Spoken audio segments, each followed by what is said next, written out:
오늘 말씀은 마태복음 26장 57절부터 68절까지입니다. 예수를 잡은 자들이 그를 끌고 대제사장 가야바에게로 가니 거기 서기관과 장로들이 모여 있더라. 베드로가 멀찍이 예수를 따라 대제사장의 집 뜰에까지 가서 그 결말을 보려고 안에 들어가 하인들과 함께 앉아 있더라.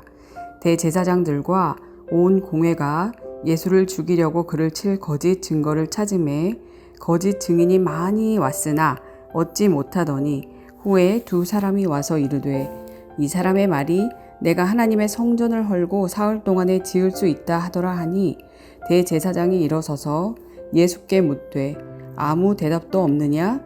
이 사람들이 너를 치는 증거가 어떠하냐 하되 예수께서 침묵하시거늘 대제사장이 이르되 내가 너로 살아계신 하나님께 맹세하게 하노니 내가 하나님의 아들 그리스도인지 우리에게 말하라. 예수께서 이르시되 내가 말하였느니라. 그러나 내가 너희에게 이르노니 이후에 인자가 권능의 우편에 앉아 있는 것과 하늘 구름을 타고 오는 것을 너희가 보리라 하시니 이에 대제사장이 자기 옷을 찢으며 이르되 그가 신성모독하는 말을 하였으니 어찌 더 증인을 요구하리요. 보라 너희가 지금 이 신성모독하는 말을 들었도다. 너희 생각은 어떠하냐?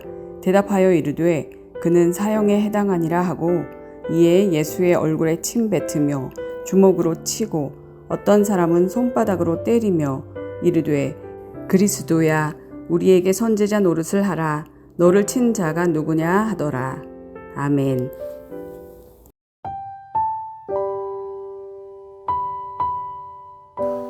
한편의 드라마 같은 장면들이 계속해서 이어집니다. 지난 본문에서는 예수를 잡으러 나오는 무리들 그리고 그들에게 잡혀가는 예수께 포커싱이 있었다가 예수님을 버리고 도망하며 멀어지는 제자들을 보여주면서 끝이 납니다. 오늘의 이야기는 다시 예수께로 초점이 맞춰지며 신문을 받으시는 예수님의 모습이 나옵니다. 오늘 본문을 통해 죄 없으신 예수께서 우리를 위해 어떠한 걸음을 하셨는지 함께 보고자 합니다. 57절에 대제사장 가야바에게로 끌려가는 예수님의 모습이 나왔다가 58절에 갑자기 베드로의 모습이 잠시 등장합니다. 베드로는 지금 멀리서 예수님을 지켜보고 있습니다. 아마도 그는 자신이 주님과 함께 죽을지언정 주님을 배반하지 않겠다는 자신이 했던 그 말을 지키기 위해서 예수님을 따라온 것으로 보입니다. 그러나 베드로는 자신의 운명을 모릅니다. 곧 있으면 그는 예수님을 배반하는 연약하고 초라한 자신의 모습을 마주하면서 슬픔에 빠지게 될 것입니다. 그리고 그가 모르는 것이 또 있는데요. 그것은 그러한 베드로의 모든 연약함을 위해 그리스도께서 죽음에 한 걸음 더 나아가신다는 것입니다. 초점은 다시 예수님께로 맞춰집니다. 예수님은 지금 공회에 있으며 많은 사람들에게 둘러싸여 있습니다. 당시 공회는 사형할 권한은 없었으나 신문을 통해 로마의 재판의 증거로 제출할 만한 것을 찾을 수는 있었습니다. 그들은 어떻게 해서든 예수를 로마 재판에 넘겨줄 증거를 찾기 위해 수단과 방법을 가리지 않습니다. 59절에서 60절은 그들이 예수를 칠 거짓 증거를 찾았다고 하며 거짓 증인이 많이 모였다고 합니다. 그러나 그들이 가져온 거짓 증거도 그들이 불러 모은 거짓 증인들의 증언도 모두 일치하지 않았기 때문에 거짓 증언은 효력을 발휘하지 못했습니다. 그리고 두 사람이 와서 예수를 고발합니다. 그들의 고발은 이렇습니다. 이르되 이 사람의 말이 내가 하나님의 성전을 헐고 사흘 동안에 지을 수 있다 하더라 하니 그러나 사실상 그들의 말도 거짓입니다.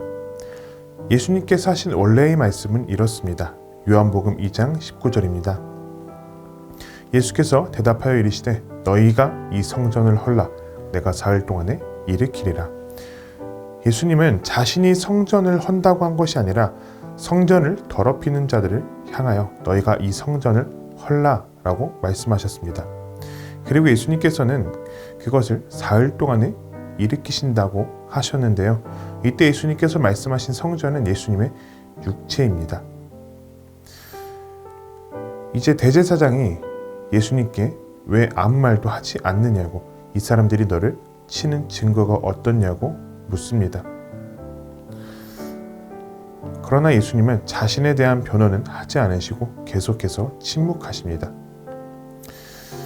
예수께서 수많은 이들의 거짓 증거에 반박을 하실 수 있음에도 침묵을 하신 이유는 이제 자신이 대속제물로 죽을 때가 왔음을 알기 때문입니다.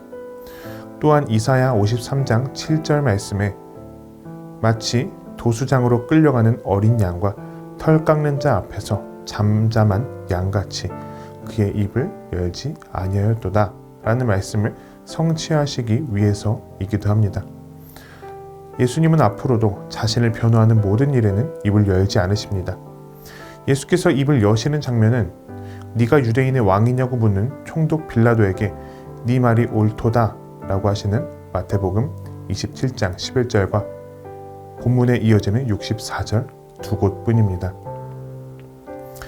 63절에서는 대제사장이 직접 예수를 신문합니다.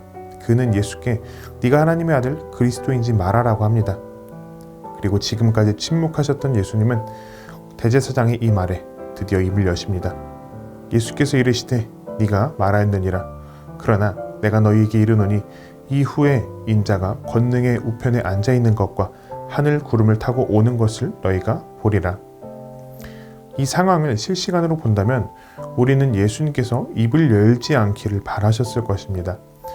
왜냐하면 예수님께서 종교 지도자들과 계속해서 분쟁을 하셨던 이유는 결국 예수님께서 자신의 신성을 계시하는 부분이었기 때문입니다.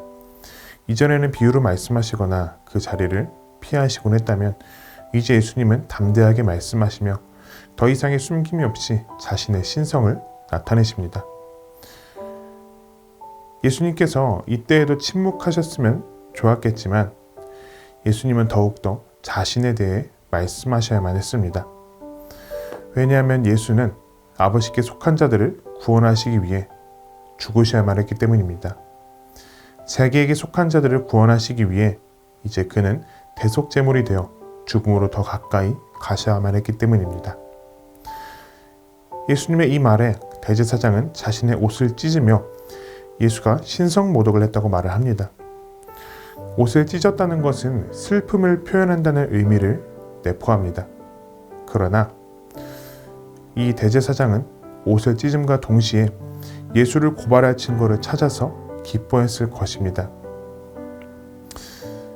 그리고 본문은 많은 이들이 예수의 사형에 찬성하는 장면과 예수님께서 학대를 당하시는 장면으로 끝이 납니다.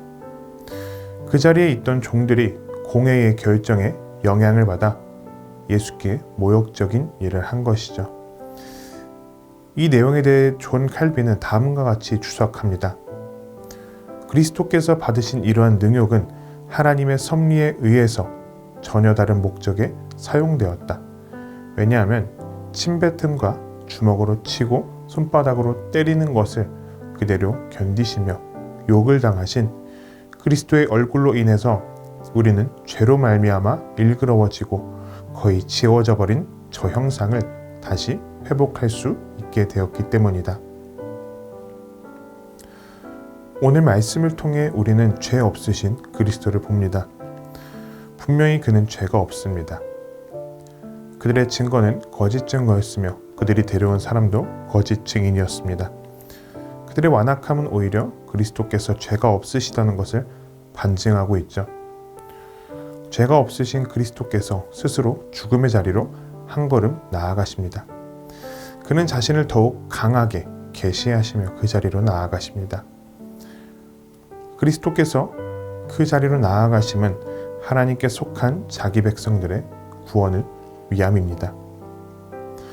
하나님께 속한 자기 백성들이 하나님의 형상을 다시 회복할 수 있도록 하기 위함입니다. 예수 그리스도는 패배하는 것 같지만 역설적인 승리를 이루시어 자기 백성들을 살리시며 훗날에는 온 땅을 재판하시는 분으로 오실 것입니다. 우리를 구원하시기 위해 자기 자신을 내어주신 그리스도를 찬양합시다. 우리가 받아야 할 고통을 받으시기 위해 우리가 하나님의 형상을 다시 회복하도록 하기 위해 수치를 당하시며 끝까지 침묵하신 그 그리스도를 함께 찬양합시다.